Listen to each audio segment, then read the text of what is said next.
Okay, so get ready because we're going Depp on this one. Oh, yeah. This one is going to stay with you. Yeah, this is the Gisèle Pelicot case in France. 51 men on trial. Decades of abuse. Yeah, a story that really just shook the world. And it's not just about the legal side of it. Right. You know what happened in court? It's bigger than that. Yeah, we're using court transcripts and news articles, even some online discussions. Trying to figure out what this case says about us. Yeah, about society, about justice, and about just incredible courage. The courage of one woman to just stand up and For sure. it's a story that forces you to confront, like, the dark side of human nature. Yeah, no kidding. We're talking about Gisèle Pelicot being drugged and raped repeatedly. By your husband. By her own husband. And then he invited other people to come and do the same thing. Unbelievable. And filmed it all. All of it. But here's the remarkable thing. Yeah. She chose to waive her anonymity. Wow. To make this trial and the video evidence public. I mean, why would she do that? I don't know why. Why would... That decision right there is what this is all about. Yeah. This is about breaking the silence. Breaking the silence. Around sexual violence. This is about empowering other survivors to speak out. Yeah. To say no. To say, I will not be ashamed. They are the ones who should be ashamed. They are the ones who must be ashamed. Wow, Yeah. that quote of hers resonated with a lot of people. So powerful. It became like a rallying cry for a lot of people. And it makes you wonder, how could this go on for so long without anyone knowing? How do we, as a society, turn a blind eye to this? Like, what does that say about us? Yeah, it's disturbing. Yeah. The fact that he found so many men willing to participate. Oh. Dominique Pelicot, he was convicted of drugging and raping his wife, inviting others to join in, as you said, meticulously filming it all. 20 years. 20 years. The maximum sentence in France. That's it. And what about the other 50 men? Yeah, what happened to them? What happened? 47 of them were convicted of rape. The rest, guilty of attempted rape or sexual assault. Sentences ranging from 3 to 15 years. Which a lot of people felt that wasn't nearly enough. No, not at all. No. It's mind-boggling that so many people were involved. Right. It paints a pretty grim picture of humanity. Ah. So tell us about Dominique Pelicot himself. So on the surface, he seemed totally ordinary. Really? Lived in a picturesque village in Provence, worked as a real estate and electricity salesman. Oh, wow. Married for 50 years you'd never suspect. It's disturbing. It makes his crimes even more disturbing. It really does. It makes you wonder what creates a monster like this. Yeah. Is this something that anyone's capable of? I mean, that's the question that's haunted us for centuries, right? Yeah. I mean, and what's really unsettling is the level of premeditation here. Yeah. This wasn't just an opportunistic predator. This was calculated. Oh, yeah. Systematic abuse documented in detail. And yet during the trial, he apologized to his family. He did? Do you think that was sincere remorse or just a legal strategy? It's hard to say, but let's move on to the other men involved. Okay.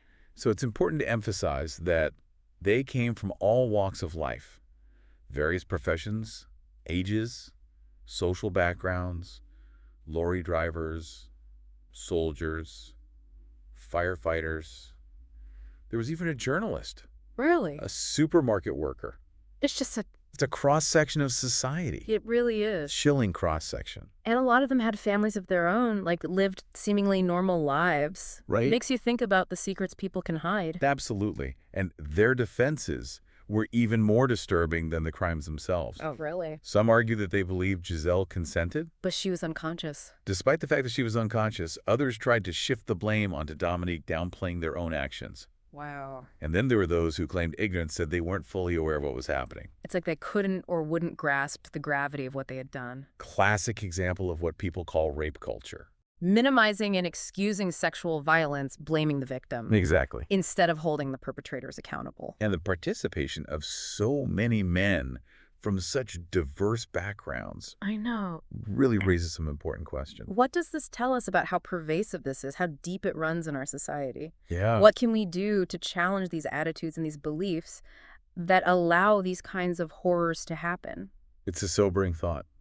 It is. But amidst all this darkness, Yeah. Gisèle Pelicot's courage really shines through. I mean, think about what it took for her to waive her anonymity to demand a public trial. To relive this trauma Yeah. in front of the world. In front of the world. That's where we'll pick up in the next part of our deep dive. I mean, to relive that trauma in front of the whole world. It's hard to imagine the strength it took for her to come forward like that. Yeah.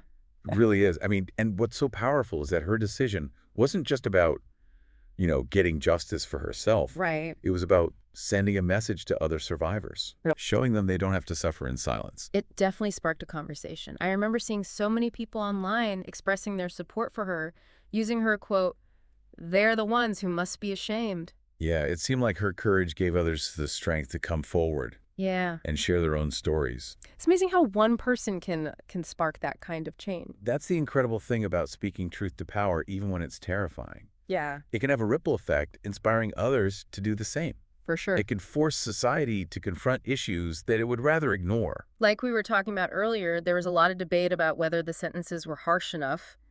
But beyond the legal ramifications, did this case lead to any real changes in France? Absolutely. I mean, the Gisèle Pelicot case was a watershed moment. Okay. It forced France to confront the inadequacies of its laws regarding rape and consent. Really? I mean, before this case, the law didn't explicitly include consent Wow. as a necessary element of the definition of rape.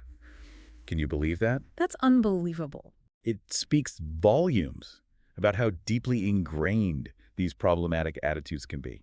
It really does. It's a stark reminder that even in seemingly progressive societies, there's still so much work to do. Yeah, But the Pelicot case pushed those conversations to the forefront. it did. It spurred debates about reforming the law, about strengthening protections for victims, about educating the public about consent. Yeah, So Giselle's bravery was really a catalyst for change. it was. It wasn't just about punishing these individuals. It was about creating a safer society for everyone. Absolutely. And it's interesting how her story resonated with so many people even outside of France. It became a global conversation. People were sharing articles, discussing the case on social media, organizing protests, demanding justice for survivors everywhere. Yeah. It's amazing how a single act of courage can have such a far-reaching impact. I keep thinking about that banner, the one hung outside the courthouse. Yeah. Merci, Giselle. Powerful. Thank you, Giselle. It feels like the whole world was thanking her for speaking out, and they were right to thank her because she did something incredibly difficult,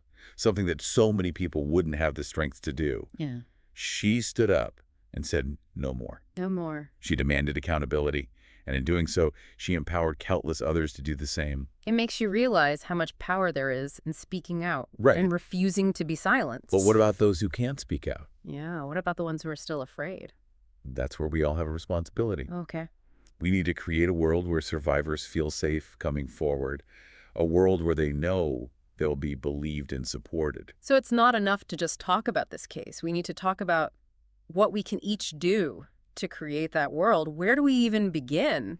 I mean, it starts with education. Yeah, Right? We need to be having these conversations about consent, about healthy relationships, about recognizing and challenging, those subtle everyday instances of sexism and misogyny that contribute to rape culture. I remember reading some of those online discussions you mentioned, and it was heartening to see so many men expressing their outrage, saying, this isn't okay. We need to do better. We need to do better. It felt like there was a real shift happening. It's encouraging, isn't it? I mean, men have a crucial role to play in this fight. For sure. They need to be active allies. Yeah.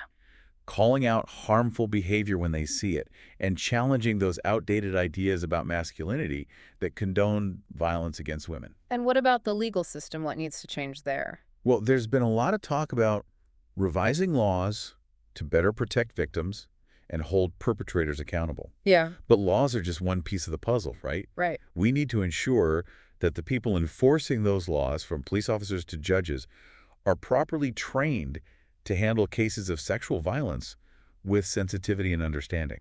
I think there's also a need for more resources and support for survivors. Absolutely. We need to make sure survivors have access to counseling, medical care, legal assistance, and safe spaces where they can heal and rebuild their lives. It feels like a monumental task. It is.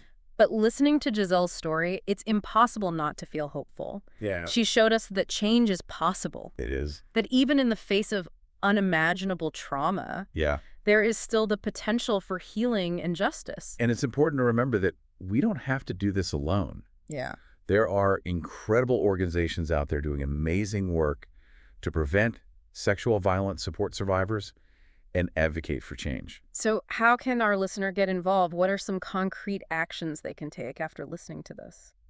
Well, for starters, they can educate themselves, learn about the resources available in their community, understand the dynamics of consent and healthy relationships, and challenge those harmful attitudes and stereotypes whenever they encounter them. So it's about being informed, being aware, and being willing to speak up. Exactly. It's about recognizing that this isn't someone else's problem. Yeah. It's a problem that affects us all, and it demands a collective response. And it's about remembering that even small actions can make a difference. Absolutely. Every conversation we have, every time we challenge a harmful stereotype, every time we support a survivor, it all adds up. It creates a ripple effect, pushing us closer to a world where sexual violence is no longer tolerated. It's like that saying, be the change you want to see in the world. Yeah. Gisèle Pelicot showed us what that looks like in action.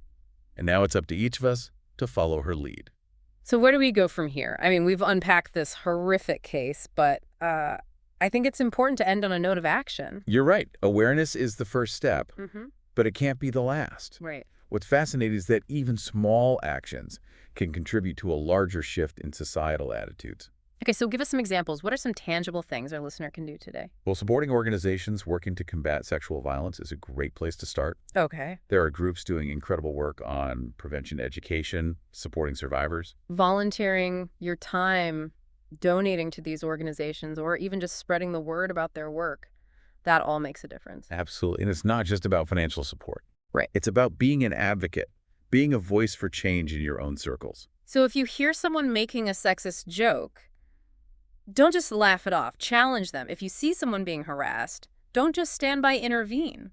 Those small acts of courage can have a ripple effect. Yeah. They can create a culture where these behaviors are no longer tolerated. You know, it's interesting you mentioned intervening. I was reading some of the discussions online about the bystander effect. Oh, yeah. How people are less likely to help when they're in a group, almost like they're waiting for someone else to step up. It's a fascinating psychological phenomena, isn't it? It is. But it highlights how crucial it is to be aware of our own biases. Yeah. And to make a conscious effort to break out of that bystander mentality. So you don't assume someone else will handle it. Hmm. Take responsibility, be the one to say something. Exactly. And remember, it's not always about being confrontational. Right. Sometimes it's about simply offering support to someone who might be feeling uncomfortable or unsafe. Like checking in with a friend at a party, making sure they're okay, or speaking up when someone makes a comment that crosses the line. Yeah. It's about creating a culture of respect and accountability. And if we connect this to the bigger picture, those small actions, those everyday choices, contribute to a larger movement for change. Thinking back to that quote on the banner, Mercy and Giselle, it makes me wonder, what will people say about us years from now? Will they thank us for being part of the solution, or will they wonder why we didn't do more? That's a powerful question to leave our listener with. Yeah. It's a reminder that we all have a choice to make. We can either be bystanders or we can be upstanders. Right. We can either perpetuate the problem or we can be part of the solution. This case has shown us that silence is not an option. It's not. It's time for each of us to find our voice, to speak out against injustice, and to create a world where survivors feel safe, supported, and empowered. We can't erase the horrors that Gisèle Pelicot endured, but we can honor her courage by working to prevent this from happening to others. This deep dive has been tough, but ultimately, I think there's a sense of hope here. The Gisèle Pelicot case ignited a movement. Now it's up to all of us to keep that fire burning. It's been a privilege to explore this with. You remember, knowledge is only powerful when we use it to make a difference. Thanks for joining us. Until next time, keep learning, keep questioning, and keep fighting for a better world.